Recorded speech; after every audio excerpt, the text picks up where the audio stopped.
Go for the pulls and the pools.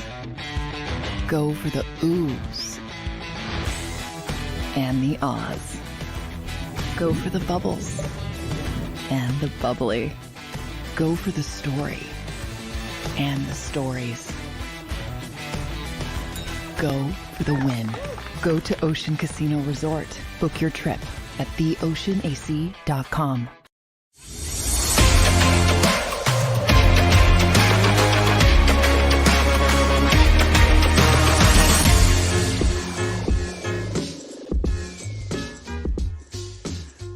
What's up, everybody, and welcome in to the Philly Sports Power Hour on this beautiful Thursday in March. Only a few days away from NFL free agency when we can officially turn the page on the disastrous end to last season, and we can get our hopes up again. Because I know you guys are calling me Mr. Positivity. But I have a feeling after the first few days of free agency, everybody's going to be back because they have a ton of money to spend. There's a lot of players available. So we'll jump in. We'll talk a little bit about that today. Some of the things that are going on with the Philadelphia Eagles and really around the NFL. A lot of news over the last 24 hours. We got to do a little Sixers talk today. Unfortunately, freaking Tobias Harris, just when you think maybe he's figured it out. Ridiculous. And we're going to be joined like we are every Thursday by my man, Mark Farzetta. I always look forward to our Thursdays with Farzy. Always have a good session. But let's get a little roll call in the chat.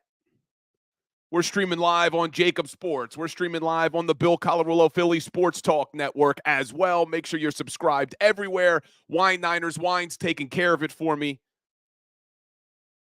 My man. But let's get a little roll call. And I see Brandon Stull, 64 on TikTok. So right now, the Philadelphia Eagles have about $42 million in cap space. And we'll talk more about that. But that number may even go up higher depending on what happens with Haason Reddick. So we'll get there. But let's get a little roll call. I see roast pork Italian with broccoli Rob. Top of the chat. Kyle in the house. Flexin and Steppin. Twiz, Thaddeus, MC, Decoy Gaming, the ARS Bench. Jim G, Curtis Moore. I appreciate that, my man. Looks forward to it every day. I appreciate it. You know, I look forward to this every day as well.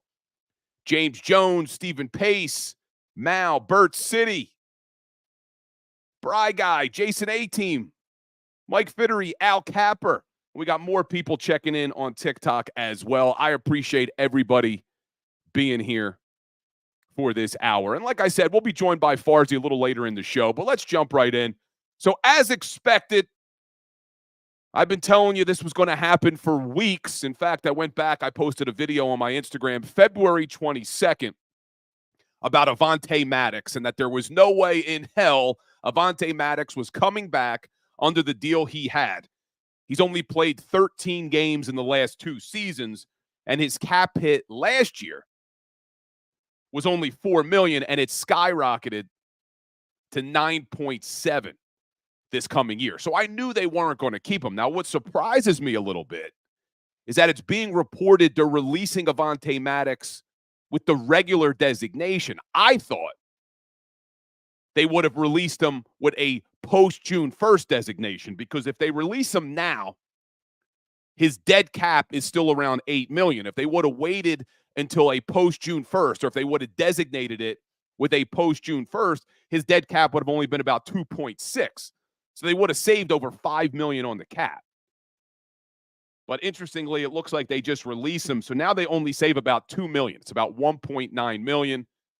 And there's talks that after he goes and tests the market, they may get back together to try to bring him back. I'm okay bringing Avonte Maddox back, but not at that deal. But what wouldn't make sense to me is if you're going to cut him pre-June 1st and he's going to carry a dead cap of 7.8, why then you would consider bringing him back.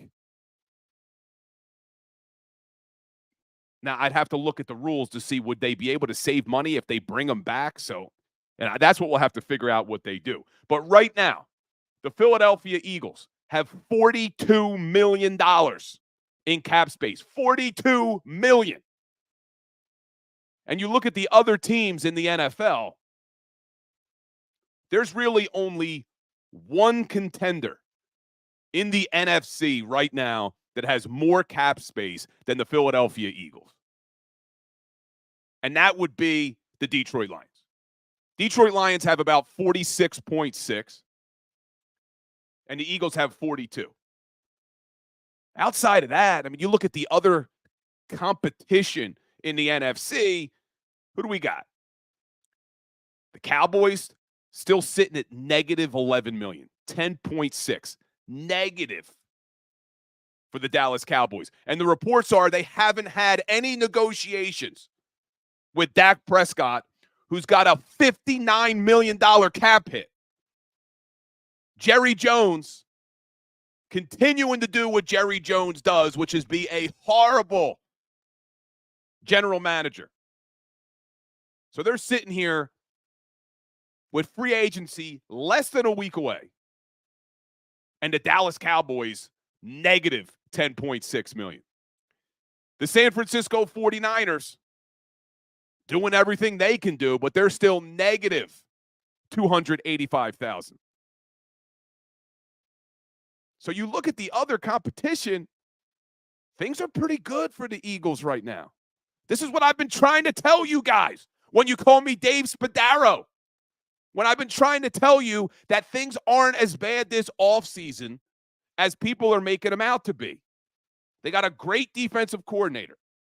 They have a very good offensive coordinator. The offense is still pretty much intact. Yes, it's going to be a drop-off at center with Cam Jurgens, but I have high hopes for Jurgens at his natural position of center. So now they have to figure out who's going to be the running back. We'll talk about it. They got to figure out who's going to be their right guard. But outside of that, they now have $42 million and probably more to build that defense back. And you look at teams like the 49ers, negative cap space. The Dallas Cowboys, negative cap space. Even the Green Bay Packers only have $13.6 million. And once the Philadelphia Eagles figure out what they're going to do with Reddick, that $42 million is going to go up even higher, because one of two things is going to happen with the Haason Reddick situation. Either they trade him, which I'm hoping doesn't happen, but they trade him, or they extend him. But either way, he's probably not playing under this current deal, which carries a $22 million cap hit. So I expect them to save at least another $10 million on Reddick's deal. So now you're going to tell me Howie Roseman is going to have $50 freaking million to spend? $50 million come free agency. Come on. Let's get a little positive here. Let me give you a little Big Bill. Where's the positivity? Only a few of you may get that reference. Arcilio fans will get that reference. But let's be a little positive here. So you look around the league right now, and there are safeties galore. I was heartbroken because Antoine Winfield Jr. was applied the franchise tag. Oh, I'm reading some of the things here. All right. So Antoine Winfield, I was heartbroken because they applied the franchise tag. But now you look at the safety market. There are so many safeties available. We already knew Cameron Curl, Xavier McKinney, Geno Stone, Chauncey Gardner Johnson. Now, Kyle Duggar from the New England Patriots, they applied the transition tag, which still doesn't take him off the table. Because all they have to do is make him a contract offer if they like him, and the Patriots would have the right of first refusal. But if the Patriots don't match it, the Patriots get nothing. They don't get shit. If they would have applied the franchise tag, they would get 2 first-round draft picks if another team signs him. So the transition tag doesn't do anything but give them the right to first refusal. So you got all those guys available, and now there's some more safeties available. The Buffalo Bills had to cut Jordan Poyer because they're cap space hell. The Bills are still negative $9 million. Jamal Adams was cut by the Seattle Seahawks. Justin Simmons, I see people in the chat talking about it. Justin Simmons was cut by the Denver Broncos. Now, how much do those guys have left? Because we saw what happened this year making a trade for Kevin Byard over the age of 30. Not that Byard played terribly, but he wasn't the same guy he used to be. And you may run into that same thing with Justin Simmons, Jordan Poyer, Jamal Adams. Justin Simmons, 31 years old. Jordan Poyer, 32 years old. Now, Jamal Adams is only 28, but we did see a drastic drop-off in his play last year. So we'll see what happens, but there are 1, 2, 3, 4, 5, 6, 8 potential safeties that the Philadelphia Eagles could go after. My number one choice is now off the list, and that was Antoine Winfield. You know that if you follow me. That was my number one choice. But now if I had to go to number 2, I don't want one of the older guys. I don't want Simmons or Adams or Poyer. I want Xavier McKinney. To me, McKinney is the guy to go after now. You couldn't get Winfield. They applied the franchise tag. Let's bring in McKinney. He's only 24 years old. And you look at the Pro Football Focus grade. And I've told you before, not that they're the Bible, but they do a good job of explaining kind of where guys are in terms of how they're playing in their career. Xavier McKinney was the 4th highest ranked safety according to Pro Football Focus, and he's only 24 years old. He had a score of 87.8 last year. 87.8 for a 24-year-old safety, and the Giants are letting him out the door. That is now my top choice. So come Monday, 12 o'clock, legal tampering starts. I want to see Adam Schefter reporting that the Philadelphia Eagles and Xavier McKinney have a deal in place. That's the new dream. Winfield was it. He's out. Let's get Xavier McKinney. And if you can't get McKinney, I also wouldn't mind Cameron Curl, another 24-year-old safety. Geno Stone's 24. Geno Stone would probably be 4th on the list for me. So now it would be McKinney number 1, Cameron Curl number 2. I would take Kyle Duggar or Dugar. I don't even know how you pronounce his name. Kyle Dugar or Duggar? I don't even know how you would tell me that in the chat because it's spelled the same way. But he's 27. The issue there is New England does have the right of first refusal, so you don't want to miss out on one of these other guys. And then I would take Geno Stone 4th. But for 1, it's Xavier McKinney. And linebacker, I see JC So Cool in the chat. If you follow me, you know my linebacker choice is Patrick Queen.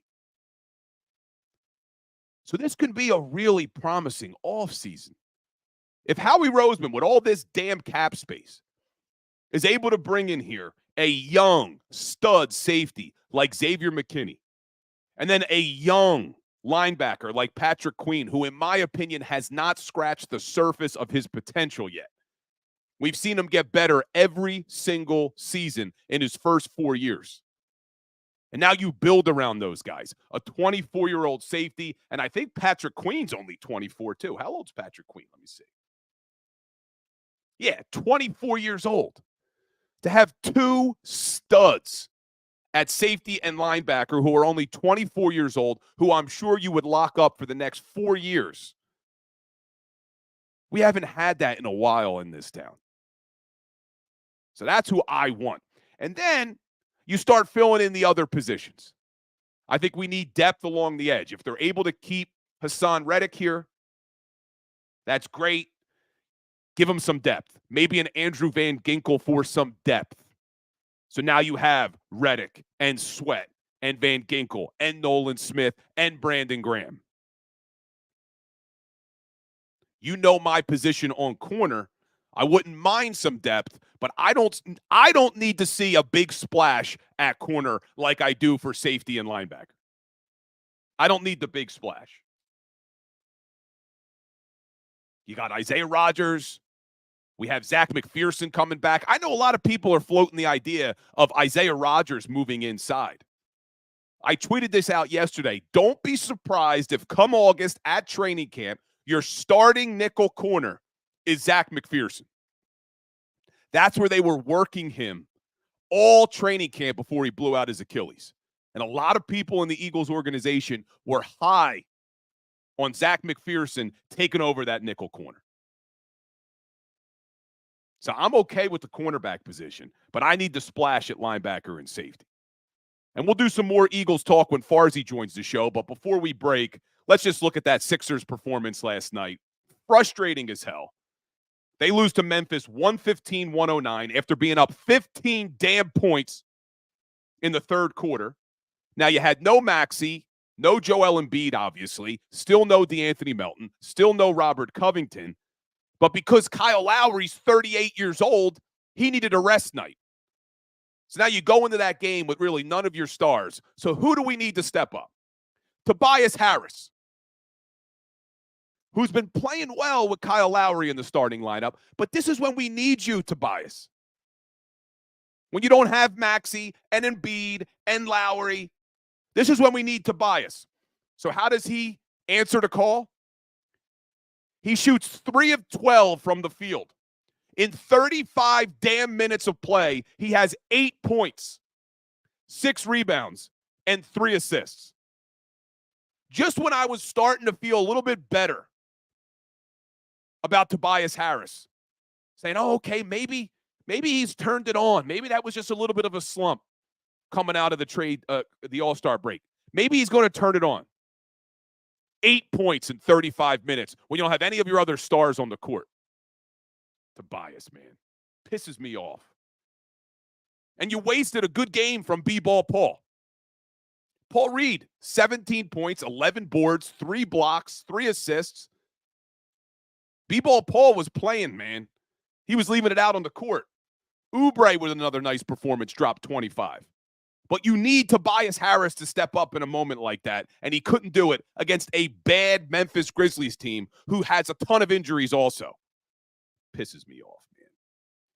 Anyway, when we get back, we'll switch gears back to the Philadelphia Eagles. We'll talk to Mark Farzetta about the Eagles because in addition to there being a lot of safeties available, there's a lot of running backs available.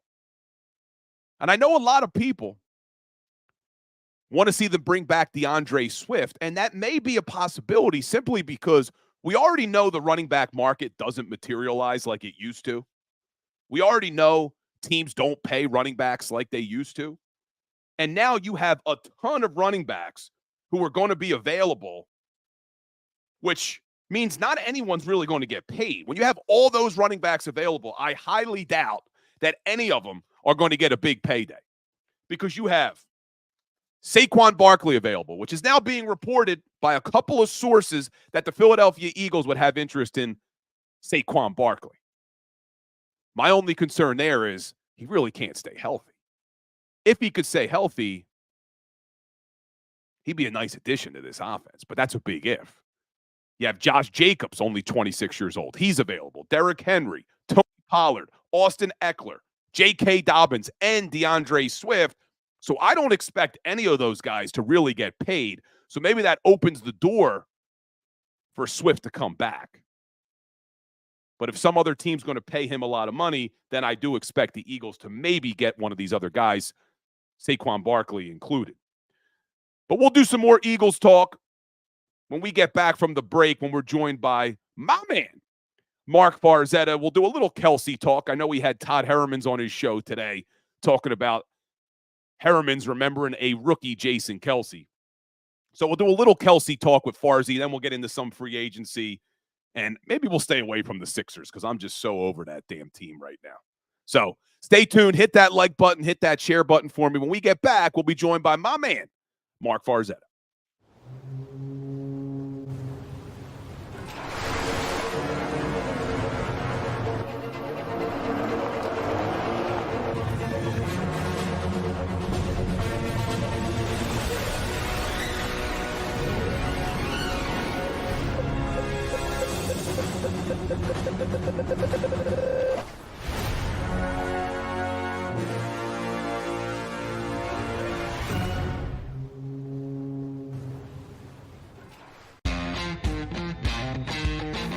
Go for the pulls and the pools.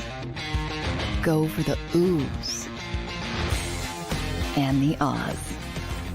Go for the bubbles and the bubbly. Go for the story and the stories. Go for the win. Go to Ocean Casino Resort. Book your trip at theoceanac.com. Philadelphia fans, we're cut from a different cloth. Born into a brotherhood and bonded to our team for life. We believe anything is possible because we've witnessed the impossible. While we may be from different neighborhoods, come Sunday, we are one, and we will be heard. Pondley Hockey, official partner of the Philadelphia Eagles. Underdog Fantasy is the easiest place to play fantasy sports, and certainly the easiest when you're watching the NBA. And the NBA playoffs are almost here, and you can win money making picks. What are you waiting for? Sign up on UnderdogFantasy.com and use the promo code WIN. An Underdog will double your first deposit up to $100. That's UnderdogFantasy.com. Use the promo code WIN. Get ready for the NBA and get ready for the NBA playoffs. Go to UnderdogFantasy.com. Use the promo code WIN.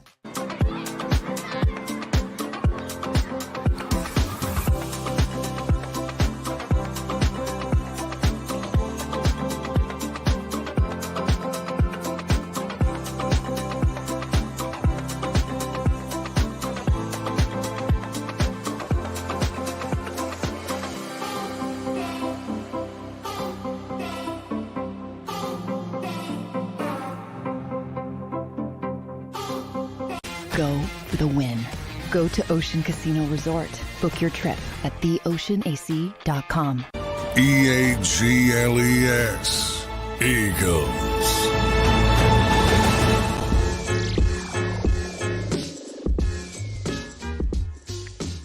Welcome back into the Philly Sports Power Hour with Bill Colarulo. Appreciate everybody spending this hour with me every single Monday through Friday at 10 o'clock. But maybe the best part of the week are Thursdays with Farzy, coming up with my man, Mark Farzetta. What's going on, my brother? Yeah, they just had that Super Tuesday thing. I think it was about to decide whether or not this is the best hour of the week. And sure enough, it is. Wouldn't you know it? The best segment, actually, as voted by the American people. How about that? What's up, bud? I'm pretty sure. And I got a new tagline I was working out this morning going, Big Bills.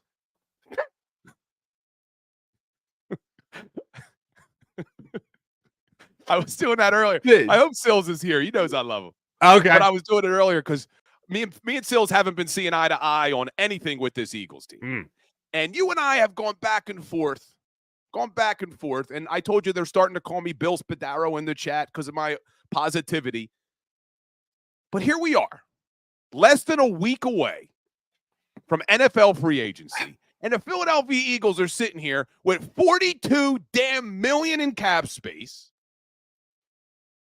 I feel pretty good, man. I feel pretty good. How are you feeling right now? Turning the page on 2023, looking forward to 2024, knowing it's Howie season, and he's got all this money to work with. Well, those are some big bills there, my friend, right there that he's got to spend the offseason. Yeah, I everyone who follows the Eagles, they understand there's now Hurts season, and then there's Howie season, and we are just about to really get into the mix of Howie season, as you pointed out, a week away. I am very confident that the Eagles will bounce back, that the end of this season is not the new norm for the Philadelphia Eagles. I think the norm for the Philadelphia Eagles will be a team that will win the division. They'll do it in back-to-back years, this year and next year, when it comes to winning the NFC East. I think they will continue to contend for the number one seed in the NFC. I think Jalen Hurts will go back to an MVP caliber quarterback. Most of that has to do with the idea that the Eagles have brought in an offense coordinator in Kellen Moore that I think will right the ship and help this offense stay a lot more consistent as opposed to what we saw last year. Consistent on a positive note. I think Vic Fangio will do a hell of a job with this defense. I think they're going to bring in free agents that will help this defense immediately. Not guys that you got to groom, but guys that will help you immediately. overall, between the cap space, between the talent you already have, especially on the offensive side of the ball, I got a great feeling about how this Howie season is going to go, leading into OTAs, then leading into training camp, and then leading into the preseason and regular season. So I'm feeling pretty damn good about where we're sitting right now with the Philadelphia Eagles. Is that Mark Spadaro that I have on the screen right now? In all honesty, how could anyone not look at the future and go, oh, yeah, like, do you honestly expect the Eagles, the way the season ended, with the changes they've made to the coordinator positions, with who they already have on offense, with that much money under the cap, do you honestly expect the Eagles to have a 6-11 season? Like, do you honestly, because that's what they could have very well have been last year. Do you honestly expect that to be the norm now? What we saw to end the season is what this team really is for the foreseeable future? Because I don't think that at all. Yeah, I'm right with you, man. And there are people who do feel that way. I mean, I see them in the chat all the time. I've heard some experts talk about how this is going to be a step back year for the Eagles. And are they, 2 seasons away? If they had this many holes on offense, because there are a lot of pieces they need to add to the defense, if they had that many pieces to add to the offense, I would be a little bit concerned. Because in my opinion, I think it's a little bit easier to be able to bring in some free agents on the defensive side of the football and get them playing well quicker. Mm-hmm. Sometimes with an offense, it takes a little bit longer. You got to get that rhythm. You got to get that familiarity with each other. They're not going to have that. So they'll have a new right guard. Juergens will slide over to center. They'll have a new running back, maybe a wide receiver 3, but your main core on that offense is coming back. And like you said, with Kellen Moore as the offensive coordinator, who should do a better job than Brian Johnson. And now you got all this money to spend on the defensive side of the football. So I feel pretty damn good too, Farzy. But let me ask you, you're Howie Roseman. You have all this money. Free agency's less than a week away. What's your first move you're making? I think the Eagles have it as their priority to bring in a safety. Not sure who it is yet. I know a lot of people want to see McKinney get here. I know a lot of people are now looking at Simmons potentially coming here to Philadelphia. The connection with Fangio. Of course. But I think moving on from Avonte Maddox, the Eagles right now are going to draft a corner. I think that's what's going to happen in the first round if things play out the way they wanted to. I think their goal is to draft a corner in the first round. I think that they really like Keely Ringo. I think they like what they saw in very short, small flashes from Eli Ricks. Nothing guaranteed, but something they could groom, something they could work with. And I think right now, going into the offseason, going into free agency, they're going to look to get a starter as a safety. Again, not a guy to groom, a free agent that doesn't need a lot to be successful. He can play next to a guy like Reed Blankenship. He can have a guy like Darius Slay in front of him. He can help a guy like Keely Ringo or another rookie maybe come along as a corner. But really, they're going to have somebody in the secondary there patrolling the deepest man on the field, maybe even being aggressive, being down in the box occasionally, which you don't see too often in Vic Fangio's scheme. But they're going to have a guy that they feel can be the anchor of this defense. And that's going to be the safety they're going to bring in free agency. And that's the spot that they're looking at right now as I feel their number one need in the offseason. That is not groomable, but ready to play. Yeah, again, we're seeing eye to eye here because this is gross. This is gross.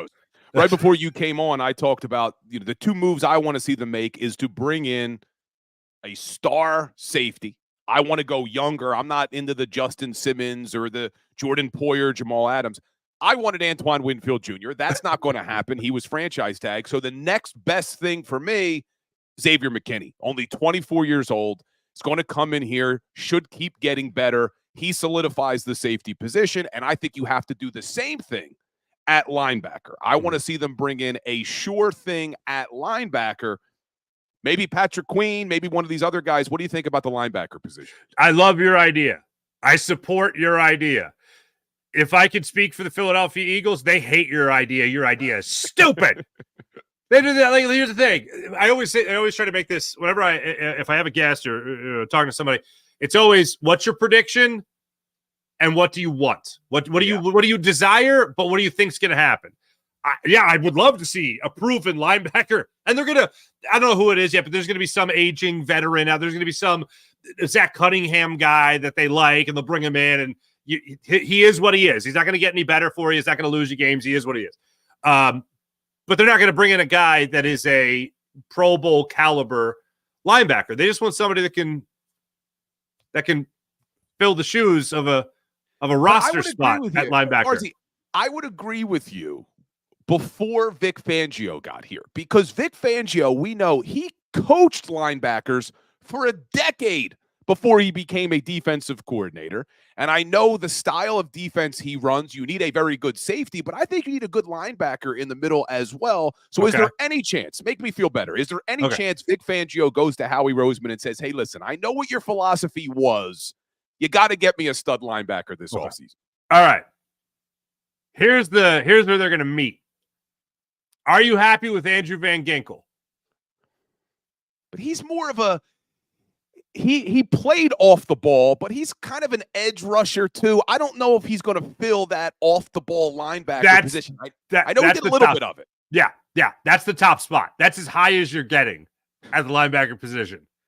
You want, even if it's an edge rusher or whatever, that's as much as I think Vic Fangio is going to get with somebody who's not necessarily playing with their hand in the dirt. Anyone who's an edge or a linebacker, that's, I think, the highest they're willing to go for Vic Fangio. Look, hey, I would love the idea of them saying, all right, you know what? We finally have Vic Fangio. We don't have the cover band playing the songs of Vic Fangio. We have Vic Fangio, the original act, playing the jams, okay? Let's get him the instruments he needs to put out those jams. I would love to think that, but I don't see it happening. I think people made a lot of Howie Roseman talking about James Bradbury. Oh yeah, he's in our plans. He didn't say that. He was asked, "Is he in your plans?" He's like, "Yeah, he's under contract." Yeah, that's the bare minimum. But when almost unsolicited at the end of the year press conference, the same press conference that, well, everything went down there with Nick Sirianni, as we know, there was a stirring endorsement of Howie Roseman to Nakobe Dean. So that's their guy. That's their guy. They're going to try to, I don't want to say the word build, but yeah, they're going to try to have him in the middle of their defense. He is your middle linebacker, and they're going to hope that he can stay healthy. I think the most they're going to do to bolster anything close to the linebacker position is potentially going after a guy like Van Ginkel, who, for those that don't know, obviously played there in Miami. It was actually, I don't know if you saw this, from 2023. I just had it earlier this morning. He was ranked just ahead of Jordan Mailata. Jordan Mailata was ranked 42nd in the NFL for 2023 season. Like, they did a top 101 players.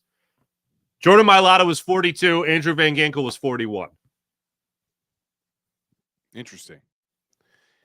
Did you see this? Jalen Hurts was 72. Jason Kelce was 86 on this list. It was pretty wild. Jalen Carter, 68. Lane Johnson, 61. Who put this out? Pro Football Focus. They're releasing it in like 10 names at a time. Gotcha. Yeah. Gotcha. So keep on clicking on Instagram. So they're getting engagement. They know what they're doing. Speaking of which, hit that like button, hit that share button. There you go. But all right. So we're talking about safety. We're talking about linebacker. I hope that that's not what the plan is, but I can't say I'm confident that you're wrong, because we've seen this movie before with Howie Roseman, but they do have a ton of money to spend. And they may have even more money depending on what happens with Haason Reddick. Whether they trade him or they restructure, it should open up about $10 million in cap space either way. What's your read on that situation? What do you think happens with Reddick? I don't think there's any surprise that there was the report last week from Jacina Anderson saying that he's already getting interest from around the league. Like, yeah, he's pretty good. He's going to get interest. It's a matter of whether or not they're going to restructure the deal, because he wants to get paid. He wants to make money. It's not about whether or not other teams want him. It's about whether or not other teams like the Eagles want to pay him or not. And the Eagles aren't really in the category of a team that wants to pay him. They want to get the deal with him. There's a chance they even bring back Avonte Maddox on a much lesser deal. Both Adam Schefter and Jeff McClain pointed that out, that there's still a chance Avonte Maddox comes back down on a smaller deal. My feeling still remains he stays in Philadelphia. I have no real logic to go with it other than I think he really wants to be here. I think the Eagles would not want to see him move on. I think the Eagles would be willing. I think the Eagles are really willing to renegotiate a deal, a longer term deal, more years, but just not as much money that's going to count against their cap. I don't think any other team's going to top that. And he's already had experience in the Vic Fangio scheme, and everyone talks about how, well, I don't know really what he does for Vic Fangio. Well, it's going to be pretty similar to what you saw under Jonathan Gannon. And yes, even Sean Desai and Matt Patricia. the thing that I find interesting here is that if he thinks dropping back 7 times in one game was a lot, I mean, get ready for that to be the new norm when it comes to Haason Reddick and what his assignment's going to be with the actual Vic Fangio here. So that might be a little bit of a turn. A little bit. I think 6 to 8 times is going to be kind of the norm with him. It's not going to be a question anymore after a game as to whether or not that's a lot. That's just going to become the norm because, look, we know the deal. We all know what we're getting into. There's no reason to get into it again when it comes to Vic Fangio. A lack of aggression, sure, but you're talking about a team in a similar scheme under Jonathan Gannon at 70 sacks, and then you're talking about a team last year, the Miami Dolphins, who were missing a lot of players at the end of the year, still set a franchise record for sacks. So I hate to be the guy that says he's doing something right, but it seems like he's doing something right when it comes to getting pressure on a quarterback.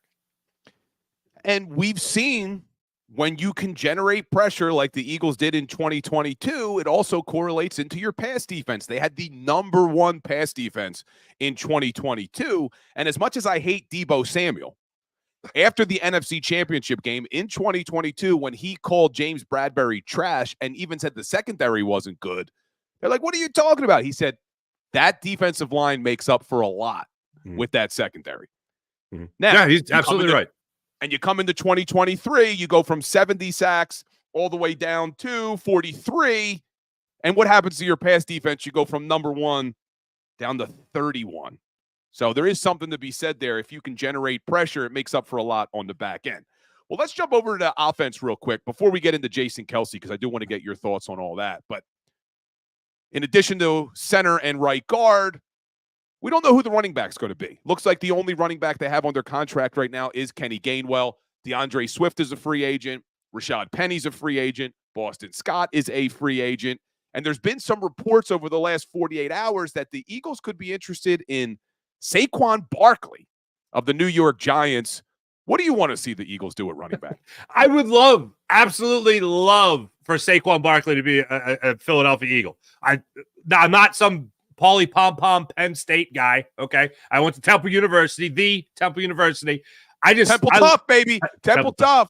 I went there for law school. There you go.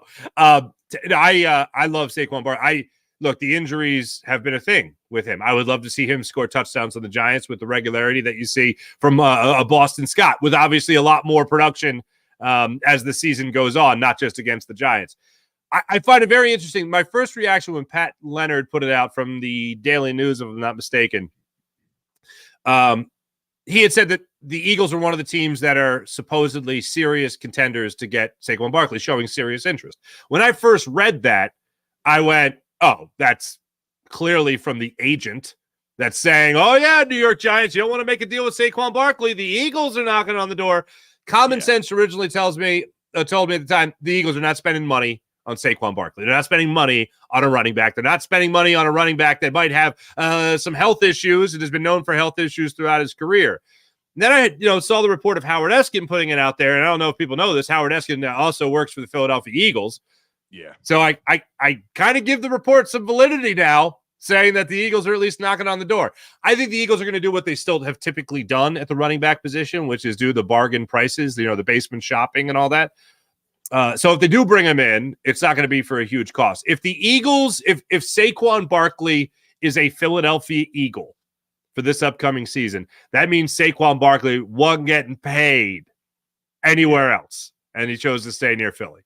And first off, if you look at how many free agent running backs there are, I don't see any of these guys getting a ton of money, because you have Saquon Barkley, Josh Jacobs, Derrick Henry, Tony Pollard, Austin Eckler, J.K. Dobbins coming off of injury again, and then DeAndre Swift. And you look at last year, what happened to the running back market. Do you remember there was all that chatter? Should the running back strike? Do you remember all that? Because none of them were getting paid. I went back and looked. This is last year. Ezekiel Elliott, 27 years old, cut. Dalvin Cook, 27 years old, cut. Leonard Fournette, 28 years old, cut. Kareem Hunt, 27 years old, was originally not re-signed. Joe Mixon, 26, had to take a pay cut to stay in Cincinnati.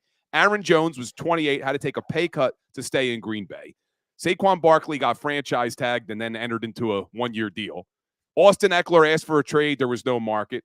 Josh Jacobs leads the NFL in 2022, franchise tag. Tony Pollard, franchise tag. Derrick Henry, there was trade rumors, nothing materialized. I expect the same thing to happen. So the Eagles could swoop in and either keep a DeAndre Swift or get a guy like Barkley or even a Josh Jacobs, or I don't know if I would want him, but Austin Eckler, I'm not sure how he worked out with Kellen Moore last year. But all these guys, I don't see any of them getting paid, Farzy. I think the worst gig you can have is a running back in the NFL. I mean, it is. That's what it seems like in all the sports. That seems like the worst. Everybody wants to play in high school because you get the ball almost all the time. But then once you get to college, you're better off moving to wide receiver. Yeah, if you're a wide receiver, if you're a college, let's put it this way: if you're a running back and even the high school level, start kicking field goals because you'll have a better chance to make money longer. It's a better career choice to just be a kicker than it is to be a running back. And I never thought I'd say that. But that's the God's truth. Really quickly, when I went out for freshman year high school football, and I go onto the field, I want to play wide receiver. And then I line up at wide receiver and realize if you don't have a quarterback that can throw you the damn ball, you ain't getting it. So I switched to running back freshman year because I'm like, I want the damn ball. So yeah, running back's you great. Give Billy Bills. You give Billy Bill. You get Big Bills the ball, baby. Bills. Come on, Sills is going to come after me now. He's going to think I'm making fun of him. But that was my plan. I wanted to go on his show when we battled, and I was going to give him a Big Bills. And he would really come after me.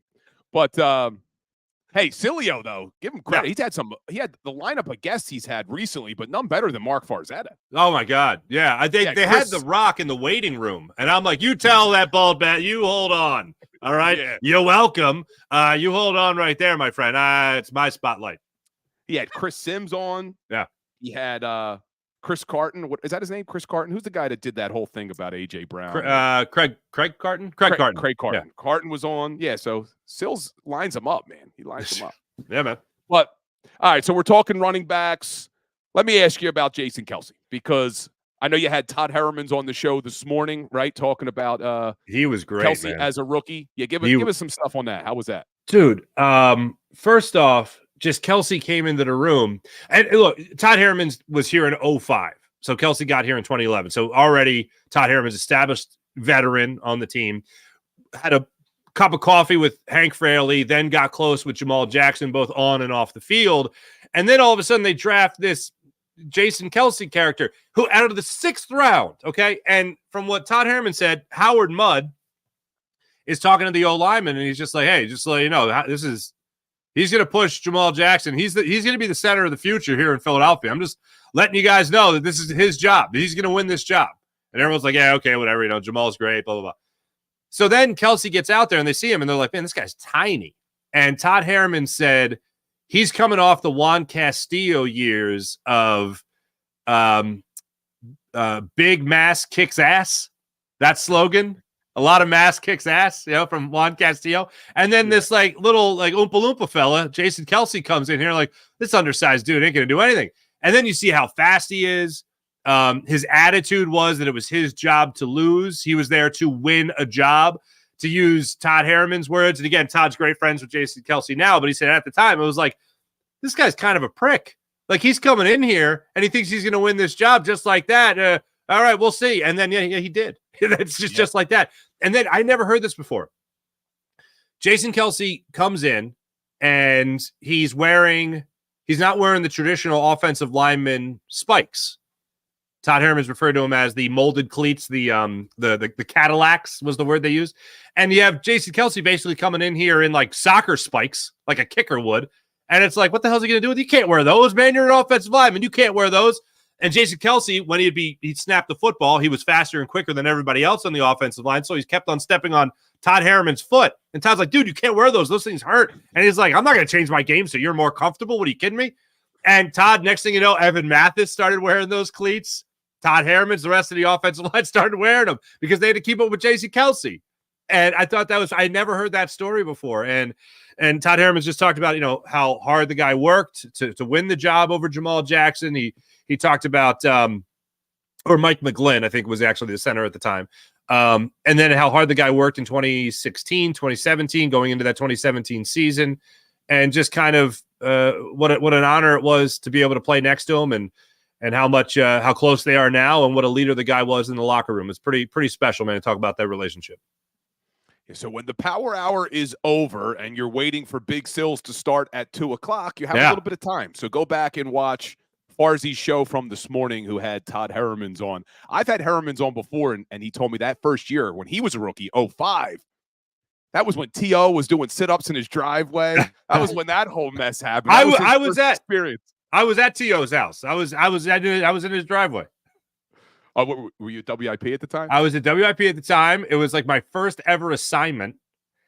And I remember T.O. came out. Actually, no, it was the day after the sit-ups. So I got sent out there, and T.O. started playing basketball in his driveway, and everyone was in his driveway. And he was like, hey, I'll play anybody here for their paycheck. Because that was his thing. He wanted the bigger paycheck and all that. And I was like, I was an intern. I wasn't making any money. I was like, I'll play it for my paycheck. and T.O. looks at me. He's like, how much you make? And then Jason Martinez, who was at WIP at the time as well as the imaging director, he goes, well, he's an intern. He doesn't get paid. I'm like, Jason, shut up. But yeah, I was out there for that. That was a circus and a half, man. That was pretty crazy. Good day. It was a good day. Yeah. So Jason Kelce, let's just go back to the speech, and I've talked about it a little bit. His speech he gave at the retirement press conference, and I'm not a crier, Farzi. I never was. I'm not really an emotional guy. My 9-year-old daughter actually asked me the other day, Daddy, how come you never cry? Because I usually just don't show. Daddy, emotion, how come you have? Isn't good. Daddy, how come you have no soul? Yeah, I mean, which isn't good. I should. And I've told her, I'm like, oh, Daddy cries. She's like, no, you don't. But I found myself. I wish she was here watching me watch Jason Kelce, because I don't cry, and here I am fighting back tears. Oh, man. And we've talked about this on the show before. I told you I thought Kelce was retiring. You didn't think he was. Yeah. I said he is. And I even went as far as saying I wanted him to retire, and I'm still on the couch breaking down. That was quite a speech, quite a career, just a great man. There was a theory out there that Jason Kelce would announce his retirement on his podcast, which I can't blame him for. If he would, and it would be a party. It would be like a ticketed event, a live show where then he just happens to announce, they wouldn't say he's retiring, but live, you're going to sell out an arena in Philadelphia, some venue in Philadelphia with a live taping of New Heights podcast. You're going to do that. Okay. Yeah. So if you do that and he announces his retirement, that's an epic party, right? Everyone is flocking to it. Everyone's having a great time. You'd probably have special guests, all this stuff. And it's a great idea. That's a very Jason Kelce thing to do.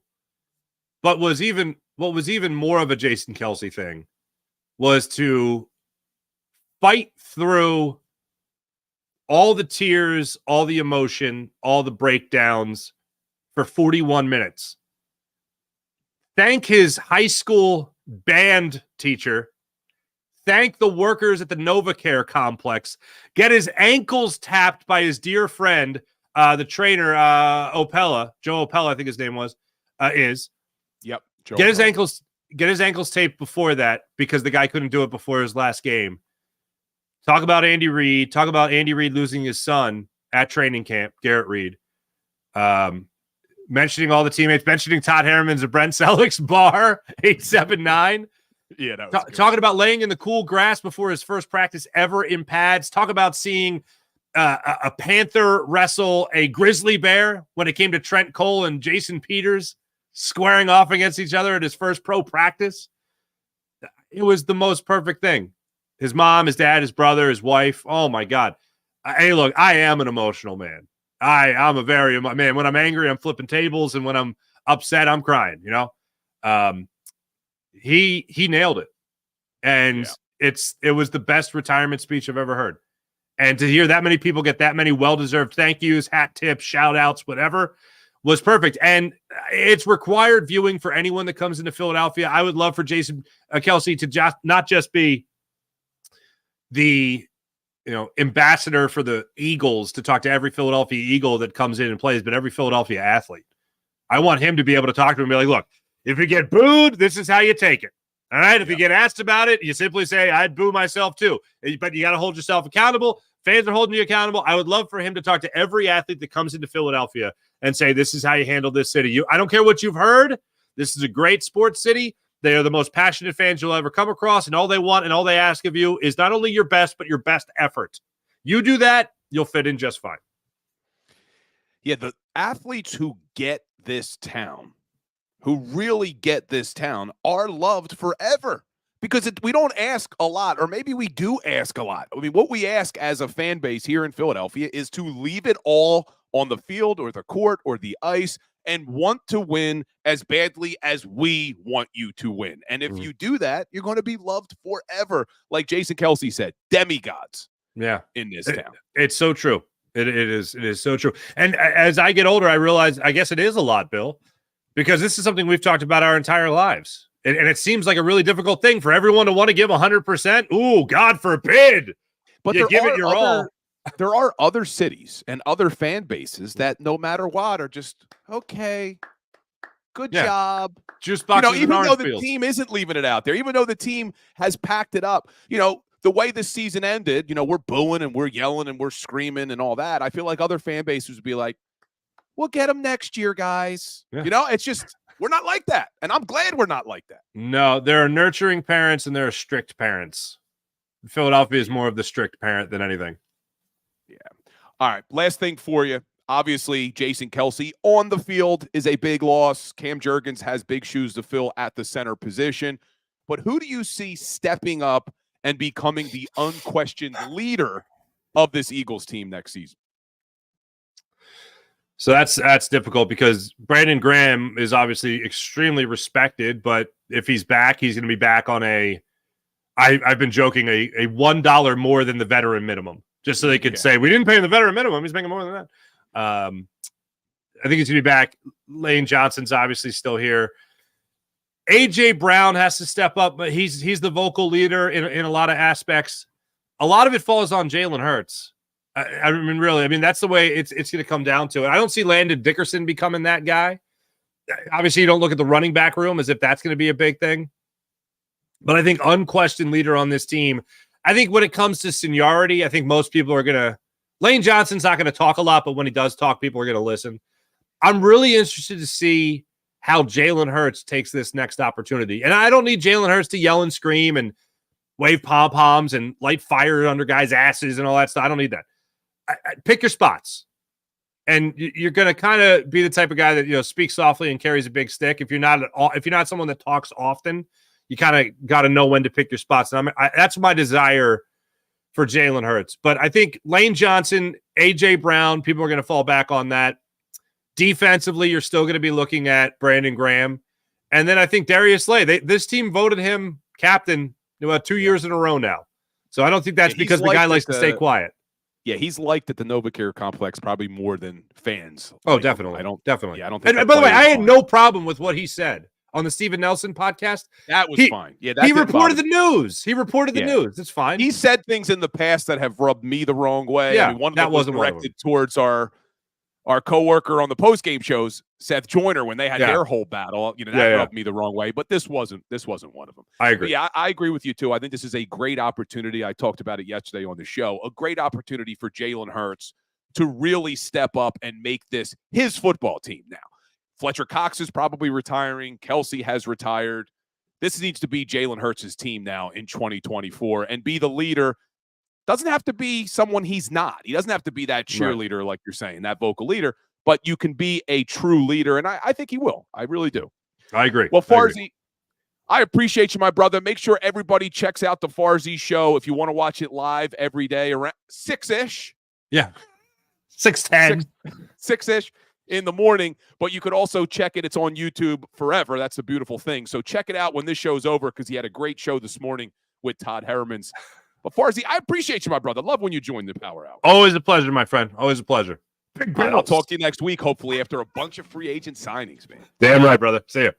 Later, dude. My man, Mark Farzetta. Always fun, our Thursdays with Farzy when he joins the show. But, yeah, check that out. He had a great show this morning with Todd Herremans talking about Jason Kelce's rookie season. So when this show's over and you're waiting for Big Sills to start at 2 o'clock, you could watch the Farzy show, which is still up right here on the JAKIB Sports Network. And I see people in the chat, and I meant to talk to Farzy about it, but Jake Paul getting in the ring with Iron Mike Tyson. Now, normally I don't care about Jake Paul and what he does and the people he fights and all that, but this one's interesting because Iron Mike is still Mike Tyson. And I know he's up there. How old's Tyson now? What do we got here? Mike Tyson, how old are you? If you guys beat me to it in the chat, let me know. 57. Mike Tyson, 57 years old. The problem is this going to just be a stage type of thing? And I see Flexing and Steppin saying the fight is a joke. That's the problem. I mean, if Tyson takes this seriously, I think even at 57 years old, he probably still has the power that if he catches Jake Paul with that patented right hook he's got, he'll knock him the hell out. It's just whether or not he actually does, because it is. I see Flex and Step, and I couldn't agree more, man. It's a money grab. So we'll see. But I'll tell you what, this is what frustrates me. As much as I know it's probably a money grab, as much as I don't necessarily like Jake Paul, I will probably find myself watching it because they've got my interest. I just want to see what Iron Mike Tyson's going to do. So it's going to work. I'm going to watch it. But how about you? Are you all going to watch Tyson and Jake Paul? You probably are, whether you like Jake Paul or not. I mean, this was a smart move, good business move. And I see Kyle Kokorski asking about Jordan Mailata. I could see Mailata stepping up. I could also see Landon Dickerson stepping up and Devontae Smith. But I think Jalen Hurts needs to be the one who really takes the reins of this team and becomes the unquestioned leader next year. And I think it's a good opportunity for him with Cox and Kelce retiring. This is your team now. And speaking of Jalen Hurts, they posted a video. Jason Kelce posted a video, or New Heights posted a video of a lot of people congratulating Kelce on his retirement. And one of the people congratulating him was Jalen Hurts. And if you watch the video, they're showing it side by side with Jason Kelce's reaction to people popping up on the screen. And the way Kelce lights up and smiles when Jalen Hurts pops up on the screen should put to rest any of the ridiculous false reports out there that there were some sort of issues in that locker room with Jalen Hurts. Kelce, the way he lights up when he sees Jalen Hurts come up on the screen, there was no issues. And I know there was someone else, I'll leave him unnamed, who just threw in his article something about Jalen Hurts and the reason that Kelce was retiring, which has no basis, which was opinion, not fact. So anyway, like we end every Philly Sports Power Hour with a little Today in Sports History. Well, speaking of retirements, March 7th, 2016. So now we're going on 8 years ago. Peyton Manning officially retired from the National Football League. 2-time Super Bowl champ, Super Bowl MVP, 5-time NFL MVP, 2-time NFL Offensive Player of the Year, NFL Comeback Player, a Walter Payton Man of the Year, 7-time First-Team All-Pro, 3-time Second-Team All-Pro, 14-time Pro Bowler, but tied for the most touchdowns in a single game with 7. And he's tied with the one and only BDN, our man, Nick Foles. Peyton Manning with 7 touchdowns in a game. Nick Foles with 7 touchdowns in a game. But our Today in Sports History, March 7th, 2016, the great Peyton Manning called it a career. I appreciate everybody here for the Power Hour. Hit that like button, hit that share button. Make sure you're following me on all social media accounts, and we will be back here tomorrow, 10 o'clock, as we continue to gear up and get ready for NFL free agency. As always, go Birds. Go for the polls and the pools. Go for the oohs and the ahs. Go for the bubbles and the bubbly. Go for the story and the stories. Go for the win. Go to Ocean Casino Resort. Book your trip at theoceanac.com.